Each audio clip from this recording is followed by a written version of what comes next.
में नेता प्रतिपक्ष होने के नाते आपकी जिम्मेदारी और ज्यादा बढ़ जाती है। चीनी के बढ़े हुए दाम यकीनन सरकार के लिए चिंता का विषय है।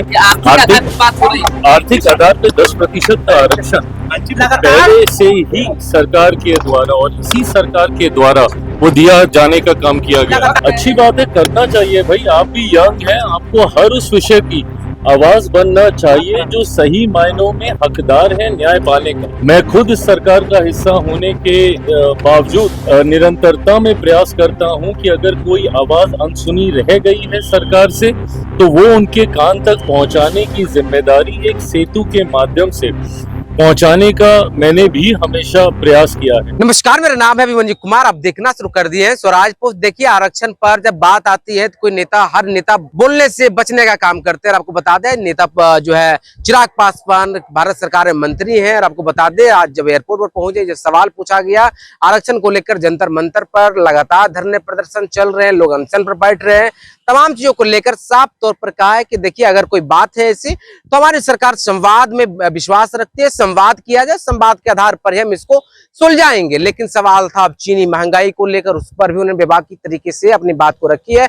पर उनके बयान को आपको हम सुनवाते, क्या कुछ कहते नजर आ रहे हैं चिराग पासवान। देखिए, धरना प्रदर्शन ये करना लोकतंत्र में संविधान आपको इसकी इजाजत देता है, पर ऐसे में आप एक विषय को बाकी विषयों की तरफ से ध्यान भटकाने के लिए जब आप इस्तेमाल करते हैं, स्वाभाविक है जिस तरीके से वंदे मातरम को लेकर कांग्रेस का शीर्ष नेतृत्व आज की तारीख में सवालों से घिरा हुआ है, ऐसे में पुनः इस विषय को, जिस विषय को लेकर आपने संसद चलने नहीं दी, पूरा मॉनसून सत्र आपने वॉश आउट कराने का काम किया, आज एक लंबे समय के बाद फिर उनको वही विषय याद आता है और उस विषय को आधार बनाकर आप उस विषय से भटकाने का प्रयास करते हैं जो देश की बड़ी आबादी की भावनाओं को आहत करने का काम करता है।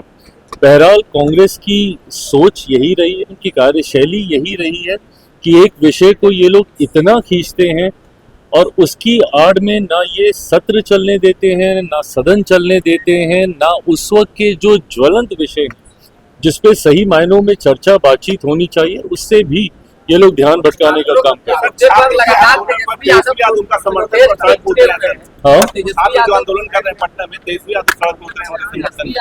अच्छी बात है, करना चाहिए भाई। आप भी यंग हैं, आपको हर उस विषय की आवाज बनना चाहिए जो सही मायनों में हकदार है न्याय पाने का।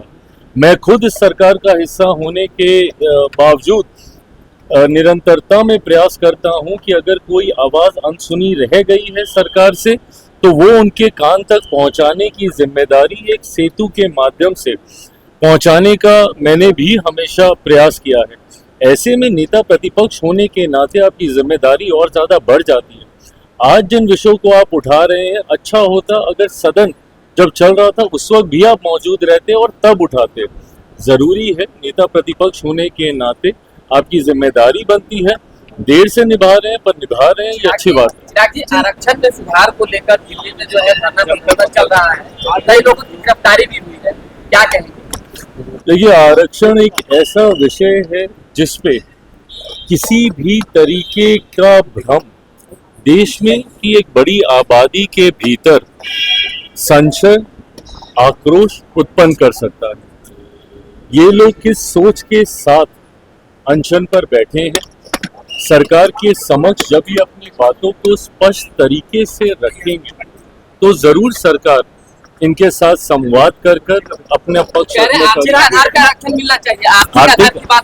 आर्थिक आधार पे 10% का आरक्षण पहले से ही सरकार के द्वारा और इसी सरकार के द्वारा वो दिया जाने का काम किया गया।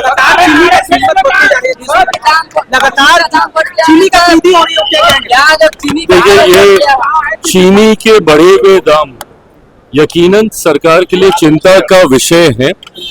सरकार के भीतर इसको लेकर चर्चा हो रही है कि कैसे जल्द से जल्द इसको नियंत्रित किया जाए।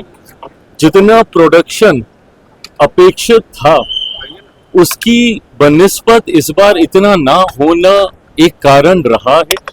पर मैं मानता हूं कि ये एक टेम्पररी फेज है, बहुत जल्द इसको नियंत्रित कर लिया जाए। देखिए चिराग पासवान को सुन रहे थे, सीधे तौर पर हर नेता कहे तो आरक्षण पर बोलने से बचती है, कोई बोलना नहीं चाहता है। लेकिन अब जब बात आरक्षण पर आई है, जब जंतर मंतर पे लोग धरने पर बैठे हैं, हाल ही में जिस प्रकार से छात्रों ने धरने पर बैठे थे, उसके बाद देश के शिक्षा मंत्री को इस्तीफा देना पड़ गया था। लेकिन अब जो है एक सबके जो है एक समाज जो है लगातार इस बात के विरोध कर रही है कि आरक्षण खत्म किया जाए और सबको आरक्षण मिलना चाहिए। क्या कुछ कहा उन्होंने, उनकी बात को आपने सुना है? बाकी आपकी क्या राय कमेंट बॉक्स में जरूर दीजिएगा। बाकी आपका बहुत शुक्रिया, बहुत बहुत धन्यवाद।